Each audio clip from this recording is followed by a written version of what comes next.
Hey guys, can you hear me all right? Yeah, I can hear you. I'm Tony.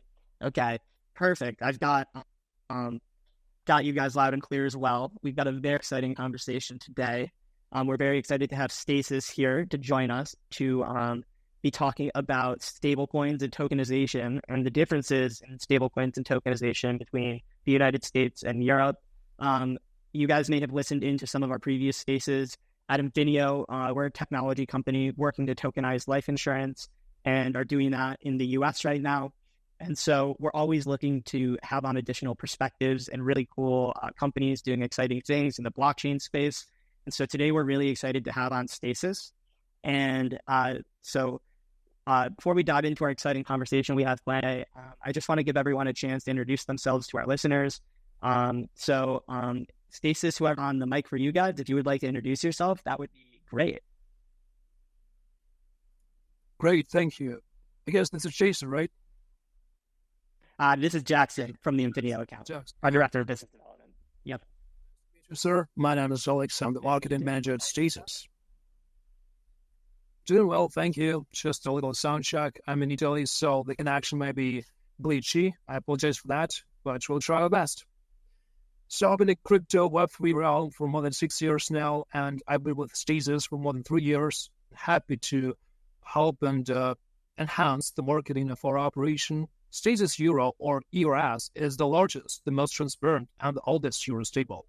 What we see today is dozens of identical products on the market. So 12 companies doing pretty much the same product, but the devil is in the details. So we advise everyone to make the research, to learn as much as possible before investing. And it's not just generic advice here. I'll be happy to tell you more about what Stasis is, what's the intricacy of running the stablecoin business, and what's the difference between the regulatory regime and Eurozone, globally in the United States. There are a lot of great points to discover. So thank you for having me today, and I'll happy to hear about other speakers. Back to you now. Appreciate that, Alex. And it's really great to meet you for the first time as well. Super for our conversation today. And on our end, we've got our Chief Economist, Dr. Robert Murphy, and our Chief Mission and Security Officer, Tony Garcia. Dr. Murphy or Tony, one of you guys like to start and introduce yourselves? Sure, I'll go. I'm Bob Murphy. Thanks everybody for either listening live here or the recording. I'm a chief economist here at Infineo, and part of what we're doing is taking life insurance and putting it on blockchain. And as an asset class, it's fixed income. It's denominated in U.S. dollars if we're talking about U.S. sourced policies, and but they have predictable and steady growth, and so that's why we're very interested in the understanding the stablecoin market as well, because they're very similar assets in that respect. So I'm looking forward to this conversation. Glad everyone could tune in. Yeah, Tony Garcia. I'm the Chief Information Security Officer here at Infineo, dealing with all things kind of information security, cyber, privacy, etc. Perfect. Thank you for those introductions. And with that, I think we're through the housekeeping. And I think that we can dive in a little to our conversation today. Kind of just to tee things up, Alex, I'd love if you could tell us a little bit about the journey of yours, if I'm pronouncing that correctly. I don't know if there's a proper way to say that. But I'd love to hear just about the journey of the oldest euro-backed stablecoin, the significance of it, and just the transparency and compliance measures that you have in place to make sure that your users feel that their asset is secure. So, if you want to start from the beginning, great. Thank you, Jackson. Well, the lengthy story, but I'll try it with very simple terms and to make it as short as possible. So, as a company, we started 7 years ago in Malta as a Web3 fintech provider. We encompass an intersection between financial, technological, legal expertise. So we saw a gap in the market, and there was this infamous era of ICOs, scams, all those things. So the problem still is that the stablecoin space is dominated by the USD stables. I mean, it's not just the problem, it's the mentality. The world sees the value in dollars, in crypto, and it's okay. It's not very convenient for Eurozone, other nations. So we decided to put Euro on chain. There was no such a project before that. It was Tether, still is the biggest one. And so there are a couple of initiatives from the local markets, from Brazil, Turkey. So we decided to make it properly, to establish a solid foundation, to run 4 streams of verification. Nobody does that, even till today, So we set up base operations in Malta, And we started this exciting journey with the Stasis Euro. It was easier to pronounce that. We issued it for 6+ years, starting June 2018. It enjoys zero conflict. Audited by the top level firm, the BDO. It was quite a challenge to sign up them for it because, 6 years, not many regulatory bodies understood the concept of stablecoins. So we made a huge effort. The whole team made an effort to educate not just the users, but regulatory bodies and the decision makers to help them climb this very intricate, and tough curve of adoption, learning curve. All the US assets are backed one-to-one with liquid derivatives or simply put cash. And the reserves are held with the Lithuanian central bank. Just to make it clear, not every stablecoin in the market is backed one-to-one. Even the largest ones, I will not fault them, but I will say there's like 89% of backing, maybe 80, maybe 90, but not like 100%. It's risky business again, yeah? So for us, that was a paramount to provide the total transparency with what we have today. We provide daily statements on the website, stasis.net/transparency. Go there, check it out. And we have monthly reports. We have verifications made on demand for verified entities that work with us. All the years, we transferred over 6 billion worth of euros on chain. We just counted that. And not just one chain. We support 7 blockchains, actually. We're on the mission to add more. We're on the mission to unify this outdated legacy finance with the excitement of DeFi. That might sound generic, but it's a challenge. And it's been now like many years in crypto. I would say it's like probably 10 years in TradFi. Yeah, but the time flies. And over the years, we built a ERAS network, what do we call it? Powered by our stablecoins, an integrated ecosystem that encompasses crypto exchanges, protocols, digital wallets. All this integrated environment aims to enhance the usability of the ERAS stablecoin. To bring crypto adoption, as generic as it sounds, one step closer, we achieved more than 100 partnerships over the years. We work both with institutions, with smaller use cases like NFT platforms, DeFi platforms, everything to make stablecoin enjoy more adoption within Eurozone and beyond. We're not just focused on the Eurozone. We started, and we still sit in the Eurozone. We are like decentralized, distributed team, but we do enjoy demand globally. Around 80% of clients come from the Eurozone, KYC advanced, as we do have KYC in place, well lost, right? There's also a secondary market to that. And we do see demand come from emerging countries like Latin America, Asia, MENA region. And we also have connection with the United States. Around 5 quarters of our size sector, they locate in the United States. So we're not like restricted or we're not anti-USD. We just want to empower users with, let's say, one more weapon of choice in the market. Yeah. Another problem to face today is like total domination of USDT and other stables on this DeFi scene, right? When you go and search like decentralized finance, all platforms, you see the stats and you realize 98 or 90% by the estimation of these trades, they go in USD stables. And the whole non-USD sector is around 1%. That's small. So the Euro stablecoin sector is even smaller, accounting to like probably 0.35%, yeah? And we have dozens of stable projects right there. Everybody tries to like make the best of it. So our job is not to be anti-dollar or, provide something else for the users and not have it done before. We just empower users with this very robust, transparent instrument to enter and exit crypto. As I do believe that this is the very right digital instrument, not the meme coin, not the risk asset like BTC or ETH. Stablecoin is the proper and right instrument to open your gateway to crypto and exit with it. We also provide infrastructure for the purposes. It's set up in Switzerland. We do have a Stasis wallet that enables you an easier entry and exit from crypto as well. So you can say we're a protocol that encompasses all these parts of the ecosystem with a single aim to help people understand and make their gateway to crypto easier just before. It's not a generic mission. It's something like a full-scale job for decades to come. Not sure for our company. We do see competitors and we like it. We don't follow them. I think that whether a project succeeds in the long term is all right. Just because we are on the same boat right here and we face the same challenges. I'm talking about this later, but the point is there's a lot of work to do. Euro is the world's second largest currency. So 500 million people using this. And it's severely undervalued in the crypto realm. So our job is to change the perception, to help shift the mentality in a little. So we'll see more companies, more users globally using euro to diversify from other currencies, to open users to help users enjoy their balance sheet currency on chain. Balance sheet is what I mean, like native currency for the Europeans. I can talk hours about that. So let's be structured, and I want to be precise in my answers. So back to you now, Jackson, and I'll other speakers. Thank you. Yeah, thanks. So this is Bob Murphy jumping in here, the economist. This is tangentially related to what you just said, but I know I have some of my the people from my Twitter account coming in and listening. And so one of the issues with stable coins in general, I'm just worried, again, any thoughts you have on this general topic, is there's a tension that on the one hand, the client, feels better to know that, if it's a euro stable coin, that the issuing entity of those tokens has very close to 100% liquid reserves in euro assets, so that if there's redemption requests, they can, fulfill it. But on the other hand, what's the incentive for the company that's creating the stable coin, if they literally just had 100% reserves that was purely in quote cash and checking account balances? They're not making much money, right? They want to earn some yield. So this was like even true in log banking, for centuries. The issue of 100% reserve banking would prevent crises, but then the commercial banks don't make any money if they don't take your deposits and lend them out. So do you have any thoughts about like the direction of the stablecoin market and that trade-off between the customer wanting full reserves, but then there having to be some, profitability for the issuer?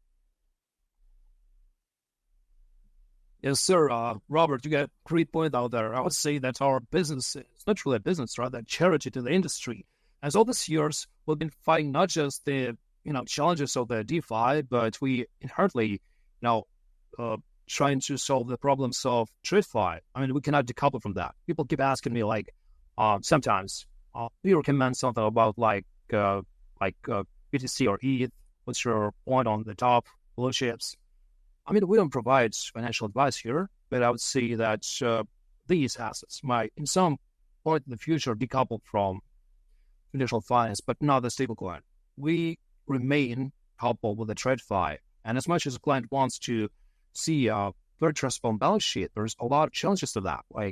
We just see there is requirement from the legislation, to be 100% transparent in the Eurozone. It's called MICA, or Markets in the Assets Regulation. It just started a month ago in the Eurozone. And it was a huge groundwork. It's been in preparation stage for 4 years. And we also helped the ECB, or European Central Bank, to lay this groundwork. There's a lot of consulting fees that started. So the question is how to balance your business and be profitable with this decade setup we have. We do have some reserves we store, and we receive some yield on that, not very substantial one. Additionally, on top of that, we do have an infrastructure in Switzerland, as I mentioned, and we take some minor fee for transactions we make, and we have a lot of clients, so that helps us to stay afloat. But we don't make a lot of money with that. In the Eurozone, there was a period of falling, negative, zero interest rates. Only last few years start to become positive. So it's, two parts of the equation. You have to navigate challenges, the bumpy road of DeFi, to be profitable there, to provide some of the top of your stablecoins for the clients so they're interested to utilize it within the centralized finance ecosystem. And you have to navigate these murky waters of TradFi. Hopefully, our CEO has 20 plus years of experience. He's a former hedge fund manager, and the whole team is full of financial experts. But it's still a challenge. After all these years, we're not a huge startup, a small company, trying our best to sustain the presence in the market and to provide the best product for a global customer. We have around 20 team members right now, most of them are team guys, so they help us to enable more blockchain support, as we now support 7 blockchains. We start with Ethereum, and we added more blockchain functionality to, give the competitive edge. So Ethereum is no longer, sustainable for many various use cases, huge fees, issue with scalability. So we added Polygon, Stellar, XRP, or Ripple blockchain. That was in the news, so we received some grants for deployment, as it's quite a financial drag for a company to perform this on our own. And that's it. So we do consider ourselves to be a charity for this industry, and I feel like our competitors, they feel pretty much the same way. That answers your question, sir? I think that answered Dr. Murphy's question perfectly, and thank you for diving in a little deeper on that, Alex. And with that, I'd love to just remind all the listeners, if you have any questions about anything we're talking about, anything you may be thinking about, you can drop those under the pinned tweet. It says, let us know any questions you may. If you want to reply there, we'll work those into our conversation at the end. And with that, I'd love to move into just a little bit of an opinion piece. It's really a hot topic. Whenever we talk about stablecoins, we have to bring up centralized digital currencies, CBDCs, centralized bank digital currencies.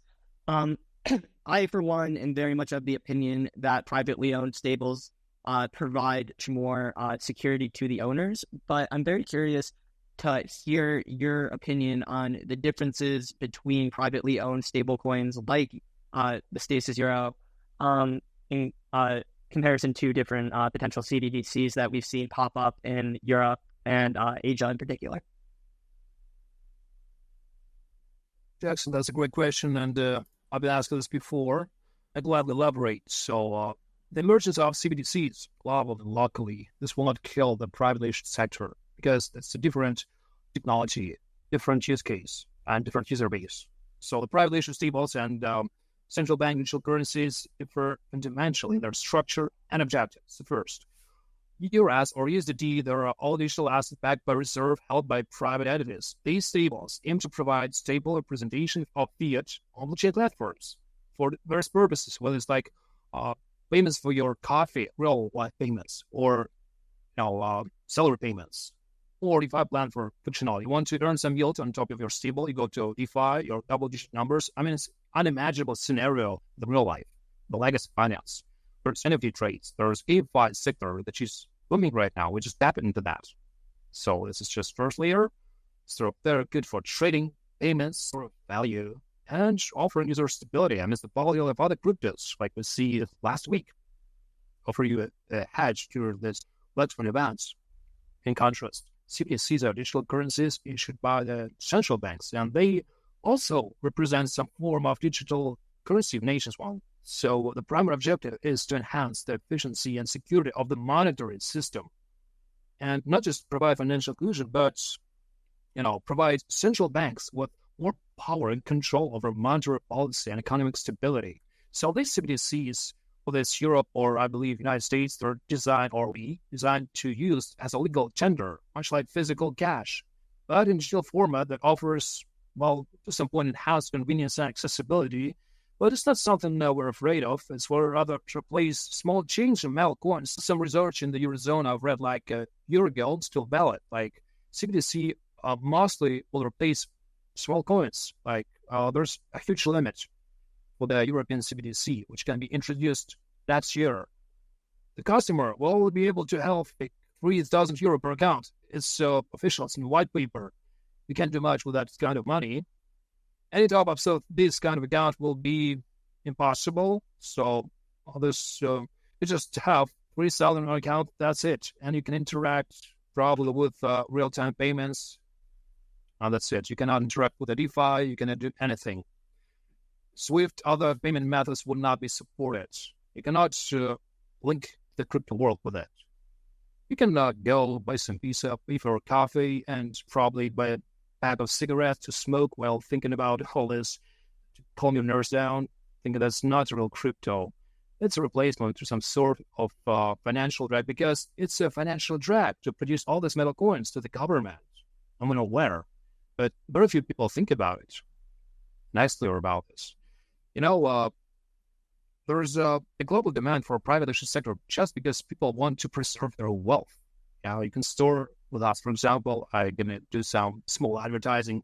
If you're done QAC, you can on-ramp or off-ramp, say, $1 million within 24 hours. So we both work with institutions and retail sector, and the requirements are the same. We help them to safely store their wealth, maybe in a non-custodial way. And that's what many people strive for.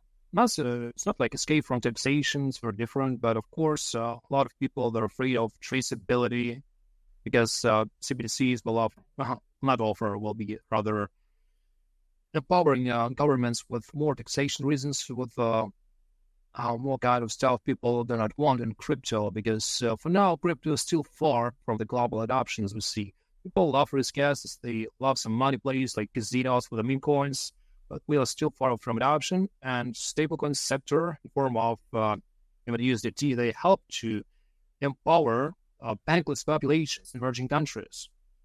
That was the case with Ether when they issued their stablecoins on Trend network, for example. So the user only pays a fraction of which we have to pay on Ethereum network, right? Just a few cents per transaction. And that became very popular in emerging countries like Africa, some Asian regions, Latin America. The crypto adoption level is booming out there. For the European or American, it's not a problem to pay 10, 20, 30, let's say, dollars for transaction when you send something out, but it is a problem for other countries. So on this front, if you provide cheaper transactions and you provide more use cases, you're winning this privately issued war with the stables. That's a different layer, okay?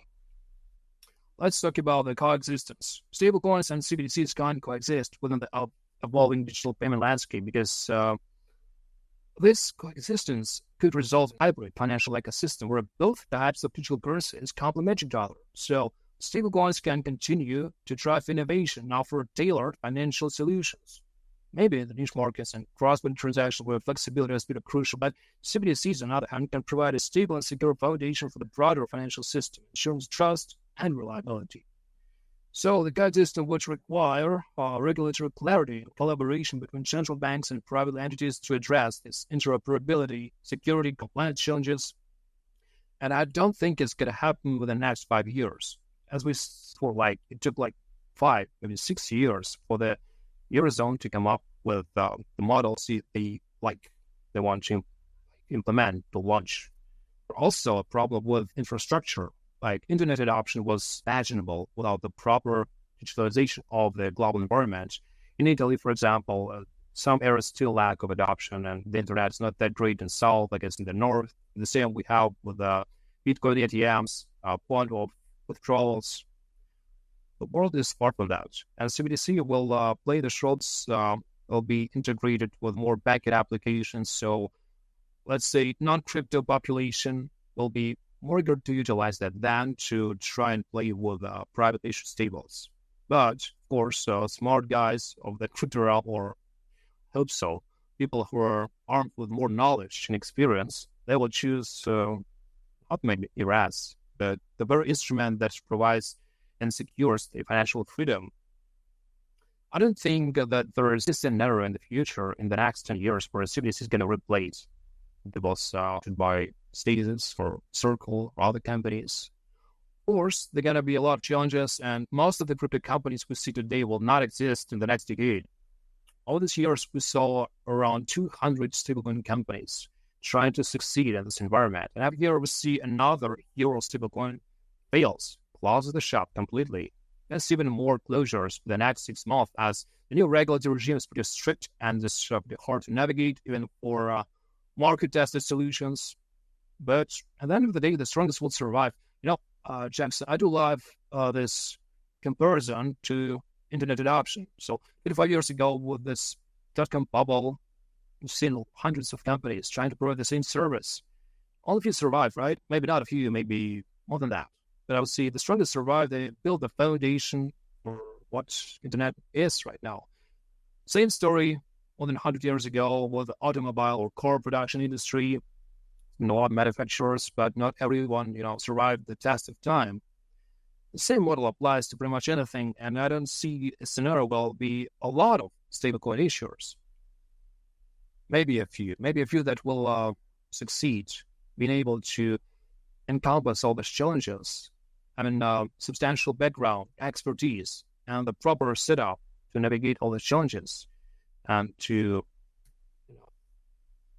provide more flexible options for users to actually be competitive on this edge. For us, it's a constant challenge as we always on the lookout, always, researching, seeing what to implement, where to go in terms of blockchain ecosystems. Blockchain ecosystem is a different stack we want to discuss probably later, because people do see, there's a flashy name like there's Ripple, there's Ethereum, there's Polygon.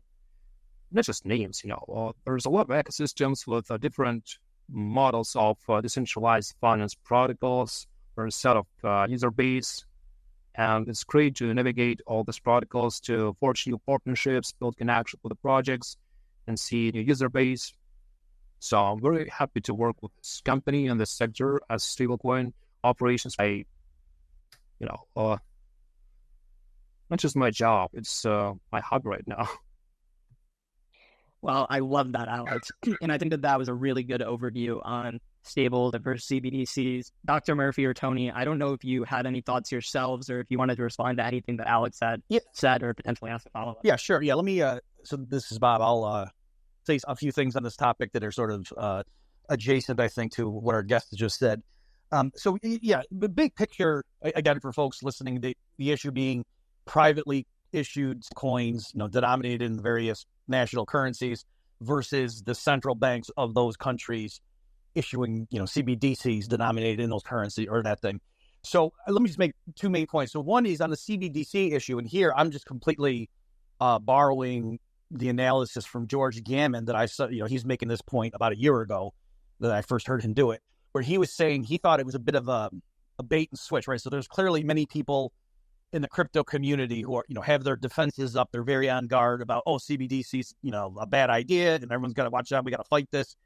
And George's point was, he thought, like, I'll just use the example of the United States for a reference, but this obviously applies to any major jurisdiction around the world with the respective currencies.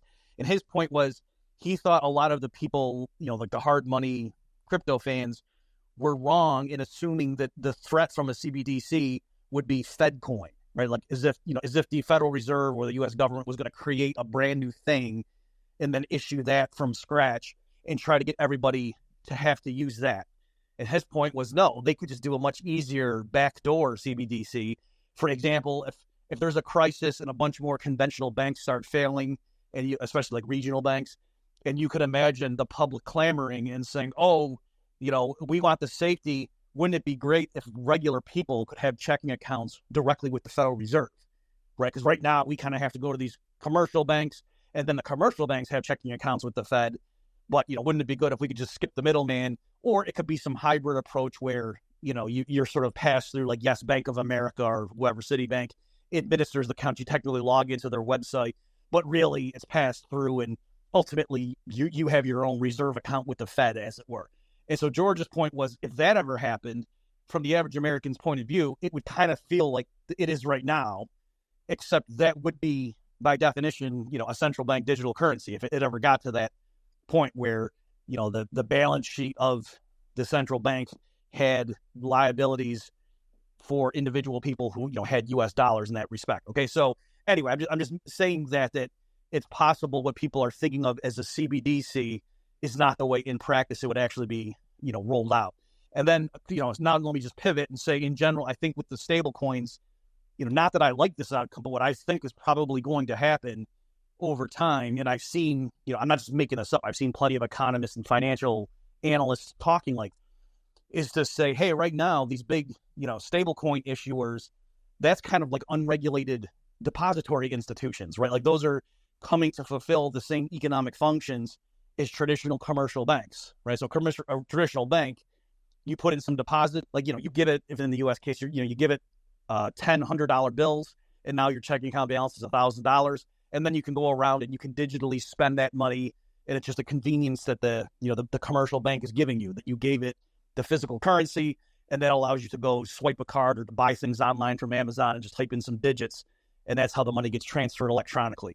And so as stable coins become more and more accepted by merchants for everyday transactions, at some point, for people who live in the year 2030, for a lot of them, probably using stable coins is going to be pretty similar to how they use their online checking with, more conventional bank accounts. And so the argument from, interventionist types is to say, hey, that's shadow banking and that needs to be regulated. So I'm just saying, I think you're going to see a push for that. And, maybe in practice, that means they just go after the really big stable coin issuers. But if there's 1,000 medium-sized ones, it's just not worth it. But anyway, that's, as a free market economist, I don't like that that's probably what's going to happen. But I am just saying, I do think you're going to see more and more of that as this develops.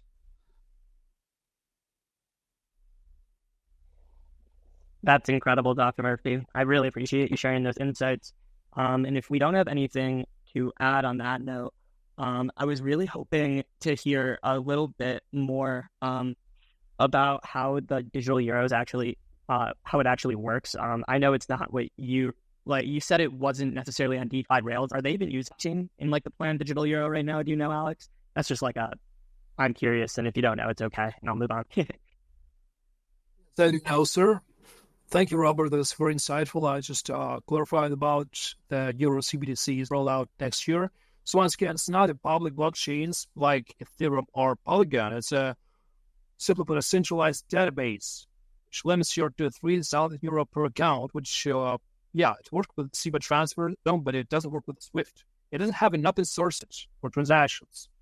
Well, it's simple as it possibly is. Yeah, we actually do have a lot of press on that front on Twitter, like in a lot of presentations before. Now we kind of simplify everything to single process. Users' attention span is like 30 seconds.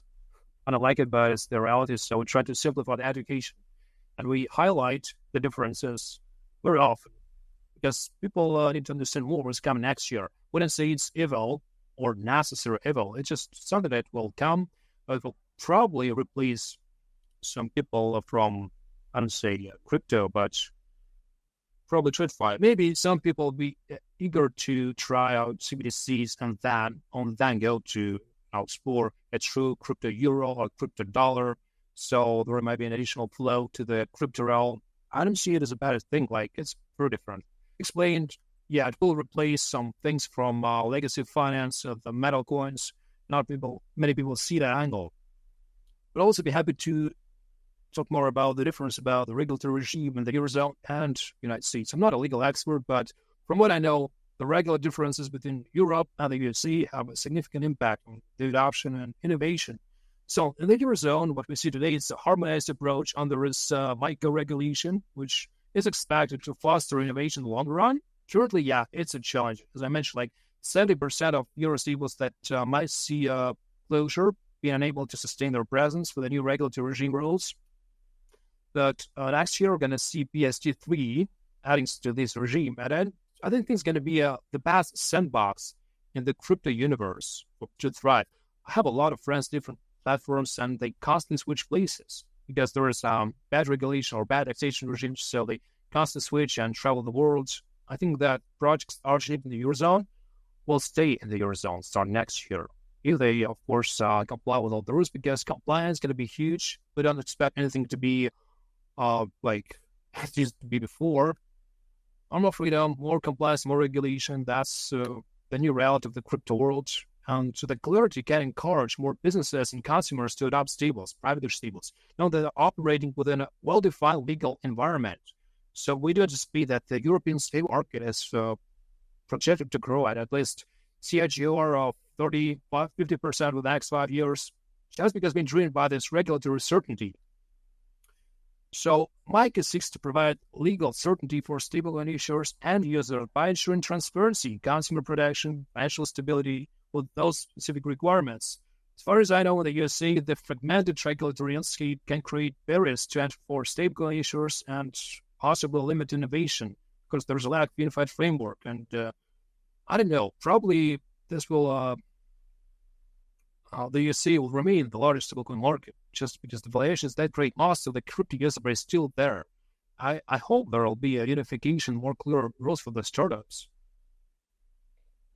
USA selects a unified regulatory framework because still there are subjects of various state and federal regulation with oversight from multiple agencies, from SEC to CFTC.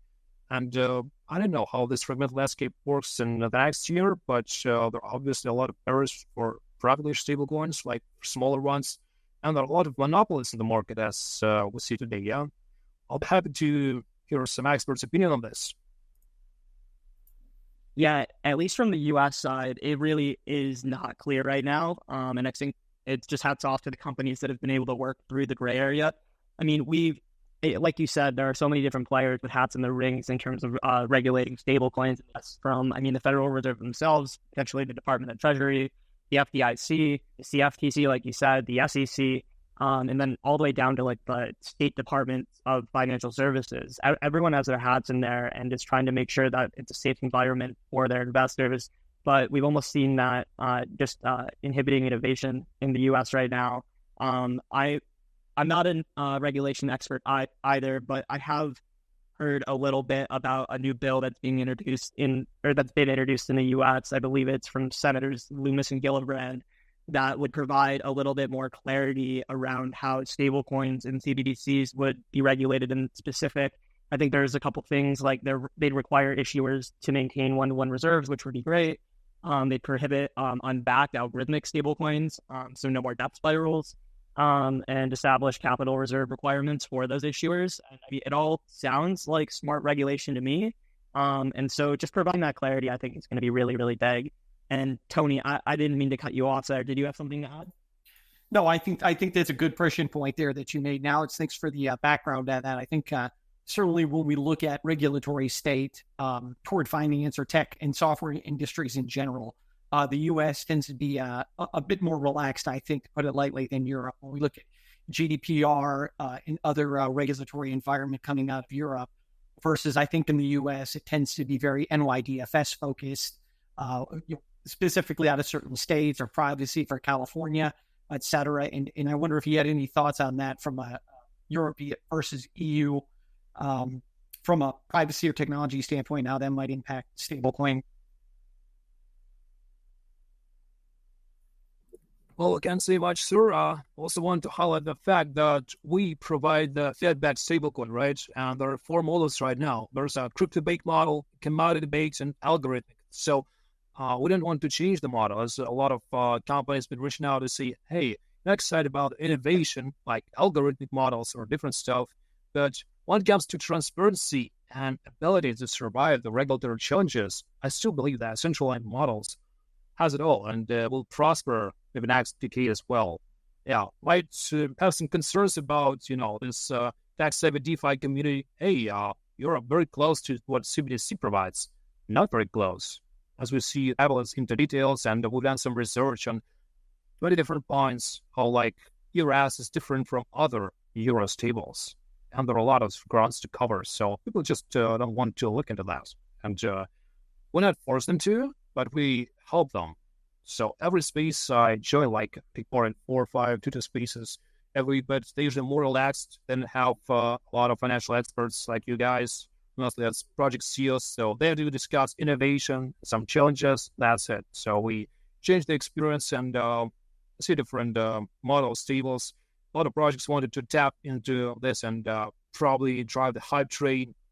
We're not about the hype, we're about providing the best client experience, the most secure gateway into moving crypto economy. But like people think, like if you've been in crypto for that many years, why are you still like a big corporation? Why not that? Oh, there's a lot of questions, but the answer is you have to dig deeper and see what makes the stable successful, whether it's revenue or a lot of users that are happy under your stables to diversify from Tether, from BTC, from anything like. And there's a lot of business development efforts put into this. As we support some blockchain ecosystem, which one is different, we've done a lot of efforts to support decentralized finance rails. So simply put, we provide opportunities to earn yield without being a yield-bearing stablecoin. Also a model very popular last 2 years. Let's say you can deposit ERAS into lending pools on, say, Algorand chain and enjoy 20, 30, 40% APR there. It's an average unimaginable in legacy finance, and it's being safe. I mean, nothing is 100% like safe in crypto. There are a lot of challenges. There's challenges associated with the quality hack, full hacks, insolvency risks. But we do strive to provide the safest narrative as possible. Obviously, it's not playing your money around like most of the crypto narrative is about like getting rich fast. We do see this, and we try to stay away from this kind of marketing. Always trying to provide very transparent communication with the users and not being like financial advisors. Well, of course, as we interact with many platforms, they see the value of this asset and they see the transparency. So they incentivize themselves, all this kind of deals. And we can also like stay aside. We inform our user, of course. But this is a very niche type of simple marketing. And so we never engage, in high-level promo activities. I think what we achieved by today is mainly the result of great product. I mean, not just marketing or a lot of PR articles. We've done that. We've been featured in Cointelegraph, CoinDesk. It doesn't really help you to generate a new client base. Proper business development, great product, that makes a difference. That makes a ton of sense to me. And on that same note, I would love to hear. So we were going to talk a little bit about the market adoption of the US versus Europe, but we've already kind of hit on a little bit that we're seeing more adoption in the US than Europe, while the adoption in Europe is growing right now. And just with our little time left, and for the sake of the conversation, unless anyone has anything that they'd like to add on the market adoption in US versus Europe, I'd love to hit a little more on what Stasis and yours has been doing to find new users and new investors in the Euro. And so I've seen that you guys did earlier work with 7 different blockchains now, and I actually have them up just for our audience. They work Ethereum, Polygon, Zinfin, Algorand, Stellar, RIP, and Arbitrum, as well as Gnosis. And I'm really just curious on where you've seen traction growing. Are there chains that you're looking to expand to? And just I'd love to hear about how your tech stack in terms of getting more users. Thank you, Jackson. I'll try to be very brief, but there are a lot of questions to answer. First of all, Europe naturally lacking adoption, always, when it comes to digital products. So there is a lack of infrastructure related to digital payments. There's a lack of blockchain adoption. Naturally, US leads the charge. Now there's a lot of efforts coming from Asian region. So we strive to be global in terms of marketing, in terms of products, supporting many blockchains. Some blockchains mainly popular in the, leading countries, some like in Asia. A lot of research dedicated to that. So we strive to be competitive by adding more blockchain layers. And 7 is not enough. Maybe 20 is not enough, but we're working on that. We're working to establish more blockchain rails in Q4. And we also launched something called the STASIS bridge as an in-house technology that helps you to exchange fast from one chain to another. And people work seamlessly with the different assets, different ecosystem. It enables you to experiment and dive deeper into different, because you might see a great platform you want to experiment with, but it's another chain. So that cuts off your hunger for innovation. Well, everything for the client's experience. We're small, but we constantly updating our services, our KYC stuff. It might be viewed as a very simple. There's not a lot of flashy features out there. It's just very efficient, very fast. We have great customer support. What we strive to achieve is a global adoption. People coming from Latin America, people coming from Africa, more people coming from Asia to try the US, to diversify from other stakeholders. Some points we communicate with other stablecoin providers from other geographies. We exchange experience, and they enrich our understanding what crypto field is about and where we're heading. So next point to stop is, what do we see in 5 years? Probably more stablecoin adoption in the Eurozone, of course. Not just CBDC. It will thrive to a certain point. It might bring more traffic to private stables, but it will not kill the innovation within this sector. And we will preserve the same model. We will, of course, add more benefits, and we'll constantly work to grow our circle, which we call the ERS network, to a few hundreds of projects. And we don't do, simple market announcements. The huge issue I see in the crypto today is a lot of projects, they try to boost their Twitter accounts and their presence globally, so they should now subscribe, not real value exchange. We work mainly with brands that provide some value with your stablecoin. That you can do something with it. You can do some payments, you can utilize some DeFi or even Web3 gaming infrastructure. And I do see that gaming will be the next narrative, probably the next over narrative on the metaverse. The infrastructure is not ready yet, but it will come, and you have to do the future. So that might be one of the leading narratives next cycle.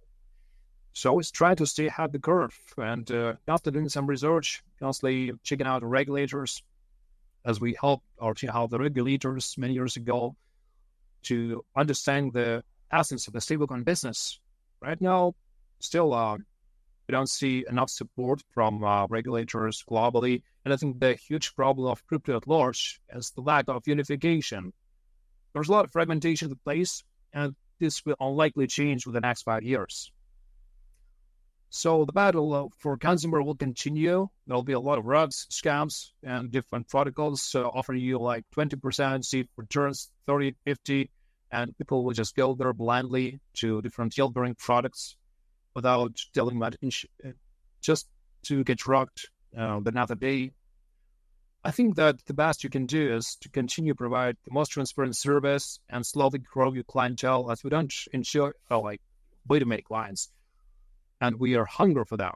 So we'll enhance the product and we'll continue to enhance our circle that will enable our marketing and will have some more initiative in place earlier to talk about this. Yes, I do think that stablecoin adoption is imminent. Product stables will thrive. For us, just like as a feedback, we see that still a lot of people that do use Ethereum will provide different blockchain rails, but they have this force of habit. They still resort to Ethereum a lot of times.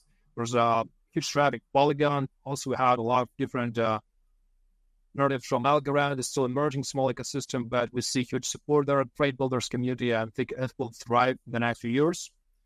We formed around 15 different partnerships to enable broader adoption. It's very global. Being originated in Italy, it has even support from the United States. So I do enjoy being in the global communities.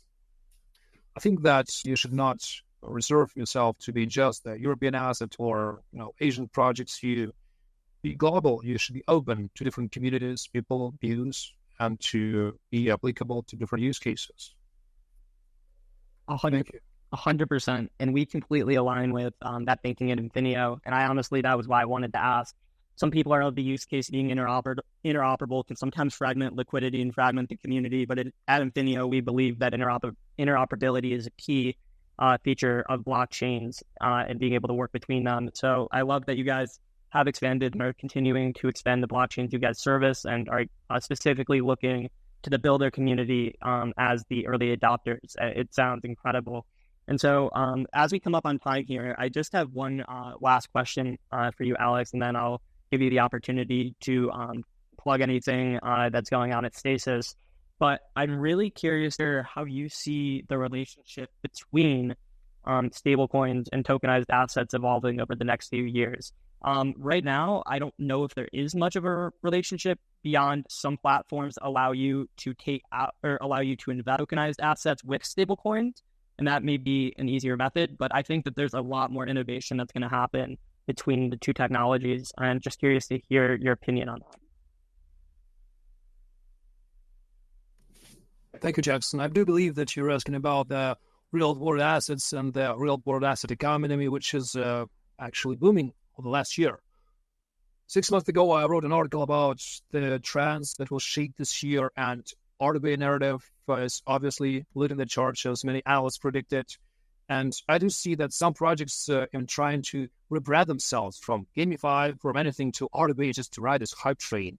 And it will probably happen as long as the bull run will sustain, because when the music stops, there are not enough chairs to sit on, so people get back in their trenches, they're still building stuff, they're not being flashy about the marketing. And I do see there's a lot of RWA projects, I don't know what they're actually doing. I mean, they do have great marketing, great ad campaigns, but there's a lack of different innovation or proper, applicable use cases. Whether it's stablecoin or other commodities, other products. We established a small inner circle with the RWA projects to partner with, and we try to align ourselves about the technology, about the use cases, exchange some experience, but there are like hundreds of them. And you have to make a deep research to see what the project is about. I think that with advent of next generation of services, we'll see more of such. For example, I think that the easier and the more reliable the interfaces of cryptables are, the easier will be the adoption. I mean, it's still hard for many people to remember or resort to remembering your seed phrase or storing yourself, being non-custodial, build their own bank, not trusting the crypto exchange. That's probably a generation or sometimes maybe or something else has to do with it. Some younger generation are more eager to experiment with the meme coins, for example, but the shift is happening. Anyways, people not feeling secure in this crypto realm. You're not feeling like it should be a casino, but you do feel like there's a lot of routes, there are a lot of scams. It is a very bumpy road, full of challenges. And you have to be always on the lookout. You have to be constantly searching, hey, what's the best protocol? What's the best wallet? You have to be in trust. You can't really, park your stable somewhere and forget it like half a year because the protocol may rug up. Something will change. The regulatory landscape may change. The whole run may actually end. And with it, the DeFi suffers heavily. As always, in the bear markets, DeFi resorts to legacy finance kind of incentives, like 3-5%, not really, kind of thing they enjoy in DeFi. The very thing DeFi offers is an escape from unacceptable rates in crypto, which we see in what traditional banks provide. I mean, it provides you with more benefits, more applicable rates, things, more products to experiment with. But obviously, narrative change and what we've seen last week, there's another Black Swan event that was probably unavoidable. And still, we have same reactions all over the crypto realm, like people scared, they're running for their money, and then don't want what to do. Like, they want to get some advice from somebody, and nobody knows what's that. But baseline is, you have to see the whole picture, have the history of what's happened before, what will happen next, and it will run is being based on this kind of downsides. Nothing goes up in the straight line. For us, we always welcome this kind of events because we see an influx of stables. People want to get into the safe harbor, so they start to buy ERS or other stables, which is great. I think the beauty of this product is being a very safe instrument to enter and exit crypto without suffering, volatility of Bitcoin. You're able to sleep good and cannot resort yourself to playing a casino with meme coins. So there's only way for it to provide better product to educate yourself with us, with other projects. There's a lot of education going on with different exchange. I see it as a good cause, but sometimes people just miss it. They don't want chill infos. Like their minds too focused on different things, and they find very little time to get educated and to not to spend there for things that don't really matter. Thank you. Thank you, Alex. And I really appreciate what you just said there around the relationship of tokenization and stables, and namely how it comes from the crypto cycle. I just wanted to add myself that I really do see an opportunity for a lot of demand in stables to come through the RWA tokenization industry, just through the mere fact of people are going to want to take loans against these more illiquid assets. And the way to do that is going to be in a liquid stable coin such as Stasis Euro. And so I'm really excited to see how that relationship continues to evolve. And on that note, we are at time for today. And I've had such an incredible time speaking with you, Alex, and learning more about Stasis and just the overall stablecoin industry and the crypto industry as a whole. And so thank you for your time. Before we jump off, for the listeners, is if they want to stay in contact with you and stay up to date with Stasis, what would be the best way for them to do so? Thank you, Jackson. The pleasure was mine. Please go over to Stasis.net, check out our transparency section, which is the highlight of what we do, as we have pretty extensive history. But check out our ecosystem. Check what ERS Network is. Check out our blog. We have a lot of exciting articles, which is called Stablecoin Academy. We constantly try to raise awareness on very simple things. What's about the stablecoin? What DeFi is? What's the narrative? Also, we have a monthly newsletter, which serves as a recap of the events and the partners we made in the last month. So July was like a record-breaking month in terms of partnerships. We have 50 collaborations, all of them utility-based. And we don't want to stop in August. Like summer for us to a building period. Let's subscribe to Twitter. I do believe that Twitter, despite rugs, I've been in Twitter spaces a lot of times, and I'm very happy to make this best 1 hour not being rugged. So I do believe that Twitter is the very best instrument to show your projects, to inform your audience, to form some engagement, and to communicate with other projects. We also have a Telegram and Discord for our DeFi listeners. And we have a Medium channel with more updates there. We have a LinkedIn page, but most of that is go through Twitter. So please and reach out if you feel to explore more about the ecosystem or you want to know more about CBDCs, ERAS. We'll be happy to join you next time because there's a very extensive, intricate, and complex topic to discuss, and we can talk hours about it. So thank you, Infineo Company, Thank you, Jackson. Thank you, Robert. And thank you, Tony, for giving me some time to present this and talk about the stables. Thank you, Alex. This has been a lot. And for others, again, this has been our RWA tokenization space. We host these every Tuesday or every other Tuesday at 12 p.m. And we try to have companies on like Stasis and people like Alex who are passionate and doing really innovative things in the blockchain and RWA space. And so, again, just want to thank him for being here. And to keep up with Infineo and what we're doing with tokenizing life insurance, the best way to do that is going to be by going to our website, infineo.ai. We, again, also have a newsletter if you'd like to subscribe, infineo.ai/newsletter. That'll take you right there. And if you want to learn more about our policy ledger, which we've digitized over 55 million worth of life insurance on Provenance blockchain to date with, please send an email to ledger@infineo.ai, and we'll be able to help you out and get you onboarded there. So thank you again to our speakers from the team, and thank you again to Alex and Stasis for joining us. And to the listeners, thank you all for being here. Thanks, everybody. Have a good one, everyone. Likewise. It was very fun. It was a great time. And I encourage everyone to start their journey in crypto with trusted and reliable solutions. Do your research and stay safe. Hopefully till the next time. Thank you.